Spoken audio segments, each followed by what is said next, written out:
மணப்பெண்ணின் பிரத்யேகமான திருமணம் Vivaha the Chennai silks. Meenakshi Ammal dental college and hospital, Maduravoyal, Chennai. ranked number 13th by NIRF.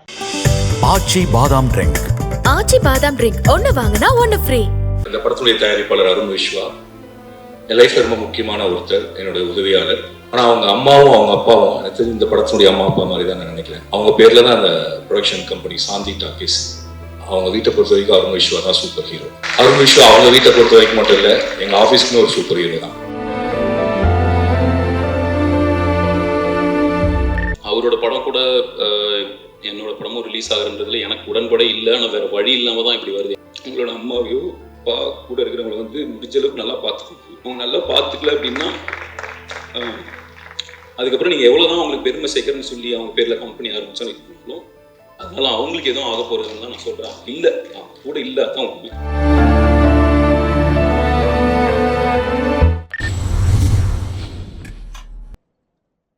முதல்ல என்ன பேச கூட்டதுக்கான காரணம் பறந்து கூட சென்சார் இப்போ தான் நடந்துட்டு இருக்கு. ஸோ முடிச்சுட்டு வேகமாக போனதுக்காக என்ன அருண் வேகமாக பேச கூப்பிட்டாரு. அதனால தான் பெரியவங்களுக்கு முன்னாடி நான் வந்துட்டேன். அதுக்காக மன்னிக்கணும். அண்ட் ஜூலை 4 எனக்கு, அருணுக்கு, சித்துக்கு 3 பேருக்கு முக்கியமான நாள். நானும் சித்துவும் ரொம்ப வருஷமா சேர்ந்து படம் பண்ணணும் ட்ரை பண்ணிட்டே இருந்தோம். ஒரு வழியா 2 பேர்த்த படமும் ஒரே நாளில் ரிலீஸ் ஆகுது. அந்த அளவுக்கு வந்துட்டோம் சித்து. தேங்க்யூ. அண்ட் இந்த படத்துடைய தயாரிப்பாளர் அருண் விஸ்வா என் லைஃப்ல ரொம்ப முக்கியமான ஒருத்தர், என்னுடைய உதவியாளர். அவர் நான் எப்போ சந்திச்சேன்னா, தங்கமீன்கள் எடுத்துட்டு ஒரு 2010-11 வாக்கில் அது ரிலீஸ் ஆகுமான்னு தெரியாதப்ப என் ஆஃபீஸ்க்கு ஒரு நாள் வந்தார். அவர் ஆஃபீஸ்க்கு வந்ததுலேருந்து எங்கள் ஆஃபீஸில் ஒரு நம்பிக்கை வர ஆரம்பிச்சுது. டெய்லி இந்த படத்தில் வந்து ஐ திங்க் அப்பாவோட பேர் வந்து வாசுதேவன் அப்படின்னு நினைக்கிறேன். நாங்கள் 2 பேரும் கௌதம் வாசுதேவன் சார் ஆஃபீஸ்க்கும் அவருடைய ஷூட்டிங் போயிட்டே இருக்கோம். ஸோ அதனால தான் வாசுதேவன் பேர் வச்சிங்களான்னு தெரியல. அண்ட் கிட்டத்தட்ட ஒரு 2.5 வருடங்கள் தங்கமீன்கள் ரிலீஸ் ஆகுமா ரிலீஸ் ஆகாதா அப்படின்னு தெரியாமல் இருந்தப்ப கூட பணிபுரிந்தவங்க அந்த படம் ரிலீஸ் ஆகாதுன்னு நினைச்சு போனதுக்கு அப்புறமும் அருண் விஸ்வா என் கூட தொடர்ந்து வந்துட்டே இருந்தார். அவரோட வேலை என்னன்னா, காலையில் என்ன வருவார், நாங்கள் ஒரு பைக்கில் கிளம்புவோம், நேராக ஃபோட்டான் கதாஸ் ஆஃபீஸ் போவோம், நீதானேன் போன சொந்த ஷூட்டிங் போவோம், கௌதம் சாரை பார்ப்போம். அவரை பார்த்து ஒரு சந்தோஷம் வரும், ஏதாவது ஒரு நம்பிக்கையான வார்த்தை சொல்லுவார். இப்படியே போயிட்டே இருந்துச்சு. அதுக்கப்புறம் அவர் தான் வசந்த் ரவியை கூப்பிட்டு வராரு, அவங்க அப்பாவை கூப்பிட்டு வராரு. கிட்டத்தட்ட நான் என்னுடைய 2 BHK ஃப்ளாட்ல இருந்து என்னை வெளியில கூப்பிட்டு வந்து கோடம்பாக்கத்துக்குள்ள கூப்பிட்டு போன ஒருத்தர் அப்படின்னா அது அருண் தான். அருண் மூலியமா தான் எனக்கு நிறைய இண்டஸ்ட்ரியில் இருக்கக்கூடிய எல்லாருமே அறிமுகமானாங்க. And Arun thank you for that. And நீங்கள் இல்லைன்னா தங்கமீன்கள் எப்படி வெளியில் வந்திருக்கோம். ஆனால் அந்த காலத்தை நானும் மாரி செல்வராஜும், அப்போ ஆஃபீஸில் வந்து மாரி செல்வராஜ் நானும் இருப்போம். இப்போ அருண் விஸ்வா வருவார். வந்தாலே ஒரு அருண் விஸ்வாவை பார்க்குறப்ப எல்லாரும் நினைப்பாங்கன்னா ரொம்ப பணக்கார வீட்டு பையன் அப்படின்னு நினைப்பாங்க. ஏதோ ஆடிக்கார் பிறந்ததுல ஆடிக்கார் வச்சிருக்காங்க. பட் இல்லை, அருண் விஸ்வா சொல்லாமான்னு தெரில. அருண் விஸ்வாவை வந்து என்ன சொல்றது, வீடற்று கடன்காரர்கள் துரத்த ஒவ்வொரு ஊரா வாழ்ந்து சென்னையில வந்து அண்ட் சென்னைக்கு ஒரு கனவோட வந்து பெரிய நம்பிக்கையோட, அவரோட கனவு 3 BHK வாங்குறதுலாம் இல்லை, ஒரு டைரக்டர் ஆகணும், ப்ரொடியூசர் ஆகணும். அண்ட் பெரிய படிப்புலாம் இல்லை, வெறும் டிப்ளமோ. அதுவுமே முடிச்சாரான்னு எனக்கு தெரில. ஏன்னா அவர் அறிவாளி தான், முடிப்பதற்கான சூழல் இருந்துச்சான்னு எனக்கு தெரில. ஆனால் அவங்க அம்மாவும் அவங்க அப்பாவும் எனக்கு தெரிஞ்சு இந்த படத்தினுடைய அம்மா அப்பா மாதிரி தான் நான் நினைக்கிறேன். அவங்க பேர்ல தான் அந்த ப்ரொடக்ஷன் கம்பெனி சாந்தி டாக்கீஸ். அவங்க அப்பா வந்து ரொம்ப இன்னசென்டான ஒரு ஃபாதர். அண்ட் அவங்க அப்பா வந்து எனக்கு தெரிஞ்ச அருண் விஸ்வா இன்னைக்கு வரைக்கும் எந்த கேள்வியுமே கேட்டிருக்க மாட்டாருன்னு நான் நினைக்கிறேன். அருண் விஸ்வா செய்கிற எதுக்குமே அவர் நோ சொல்லியிருக்க மாட்டார் நான் நம்புகிறேன். அவங்க வீட்டை பொறுத்த வரைக்கும் அருண் விஸ்வா தான் சூப்பர் ஹீரோ.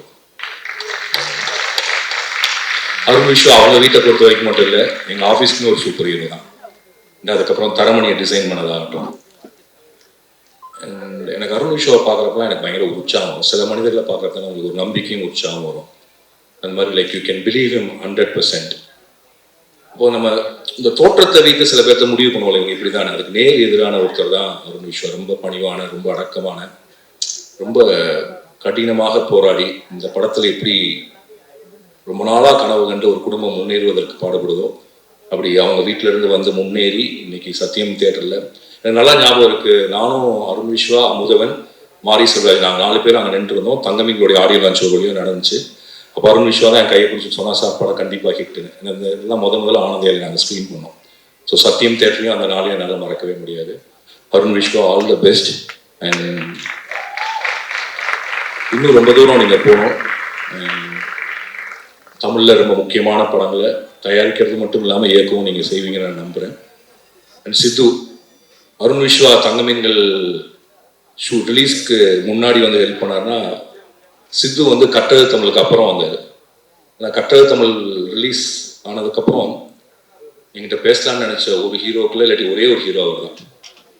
அப்போ வந்து ஹைதராபாத்தில் வந்து நிஜமாவே ஒரு பெரிய ஹீரோ, பொம்மரியெல்லாம் ஓடி. அண்ட் திடீர்னு ஒரு நாள் ஃபோன் பண்ணி நீங்கள் ஹைதராபாத் வாங்கன்னு சொன்னார். அன்னையில நாங்கள் பேச ஆரம்பித்தோம். சித்தார்த்தை பற்றியும் ஒரு அபிப்பிராயம் இருக்குது. ஒரு பயங்கர புத்திசாலி அண்ட் பயங்கர அகங்காரமான ஒருத்தர். அவருக்கு வாயில நினைச்சதை, மனசில் நினைச்சதை எதிராளியுடைய மனசை பார்க்காம பேசக்கூடிய ஒருத்தர். இப்படி நிறைய பிம்பங்கள் இருக்கு. பட் நிஜத்தில் நான் சொல்கிறேன், சித்தார்த் ஒரு அடிமுட்டால்னா எந்த அர்த்தத்தில் நான் சொல்கிறேன்னா, சித்தார்த் எப்போதுமே ஒரு வளர்ந்த குழந்தை. நானும் சித்தார்த்லாம் ஒரே ஸ்கூலில் படித்தவங்க. என்னென்னா நாங்கள் இன்னும் ஸ்கூலை விட்டு வரவே இல்லை. Still children. எப்போ எதை செய்யணும்னு தெரியாது. பக்க விளைவுகள் பின் விளைவுகளை பற்றி யோசிக்கிறது இல்லை. அந்த ஃப்ளோவில் மனசுக்கு என்ன தோணுதோ அதை செஞ்சுட்டு போகக்கூடிய ஒரு இயல்பான காற்றுல பறக்கக்கூடிய ஒரு பஞ்சு மாதிரி தான் சித்து.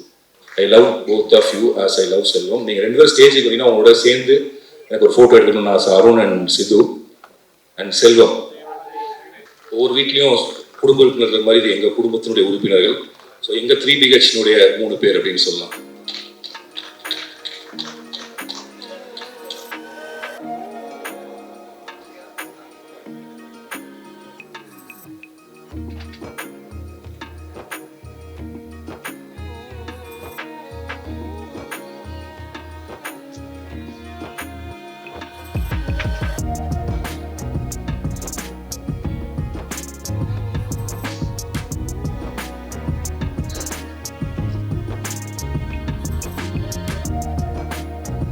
ராம் சார் வந்து ரொம்ப எமோஷ்னலாக பேசினது நான் எதிர்பார்க்கல, இப்படி சார் பேசுவார்.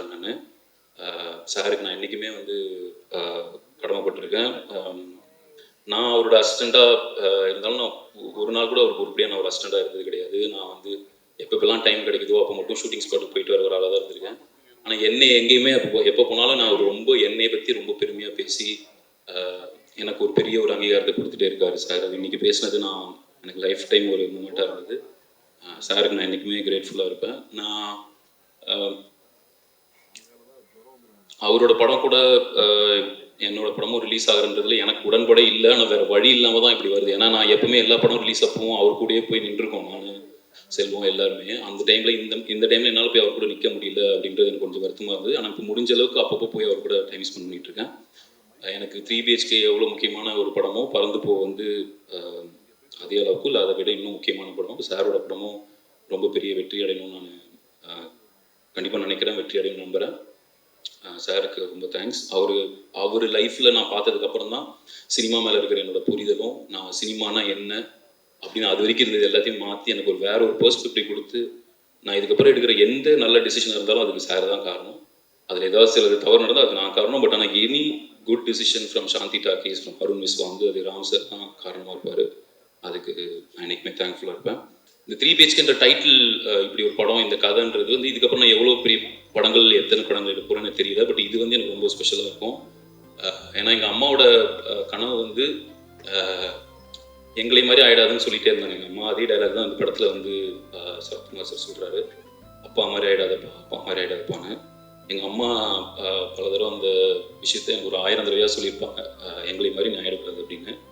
அவங்களோட ஒரு சில கனவுகளில் வந்து நான் ஒரு நல்ல ஒரு சம்பளம் வாங்கி ஒரு வேலைக்கு போயிடணும், சொந்தமாக எங்கேயோ ஒரு இடத்துல எவ்வளோ ஒரு சின்ன வீடாவது இருந்துடணும், அப்புறம் அவங்களுக்கு வந்து ஏதோ ஒரு கையிலையும் கழுத்துலையும் ஒரு நகை போட்டுக்கணும் அப்படின்றது தான் அவங்களோட ஆசையாக இருந்துருக்கு. இது எதையுமே நான் நிறைவேற்றினதில்லை. அடுத்து கண்டிப்பாக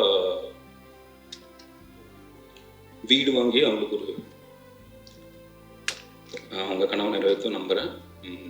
சாரி, நான் வந்து எமோஷனல் இல்லை போகிறதில்லை. ஏன்னா ஒரு நடிகை இதே வேலையாக போச்சு அப்படின்ற மாதிரி ஆகிடும். எனக்கு ஒன்றே ஒன்று தான், நான் அட்வைஸ் அந்த மாதிரி இல்லை.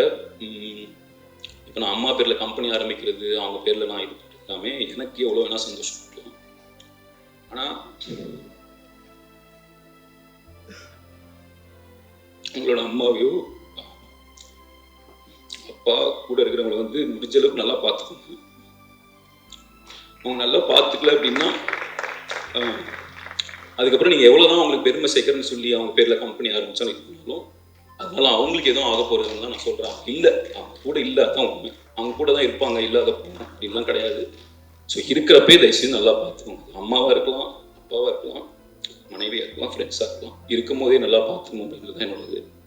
அதுக்கப்புறம் நாம் எவ்வளோ தான் கம்பெனி அவங்க பேரில் ஆரம்பித்தாலும் அவங்க பேரில் என்ன சொன்னாலும் நம்மளோட கில்ட்டுக்கு தான் அது இது பண்ணுது தவிர அவங்கள எந்த விதத்துலையும் அது சந்தோஷப்படுத்த போகிறதில்ல.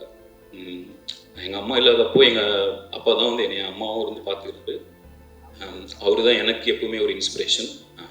அப்பாவுக்கு நான் நன்றிலாம் சொல்ல விரும்பல. அப்பா கூட நான் எவ்வளோ டைம் ஸ்பெண்ட் பண்ணணும் அவ்வளோக்கு நான் சந்தோஷம். சுவாத்தியும் அப்படி தான். நான் அவங்களுக்கு எது வரைக்கும் பண்ணதில்லை, பட் அவங்க இது வரைக்கும் என் கூட அவ்வளோ சப்போர்ட்டிவாக இருக்காங்க. சுவாதிக்கு ரொம்ப நன்றி.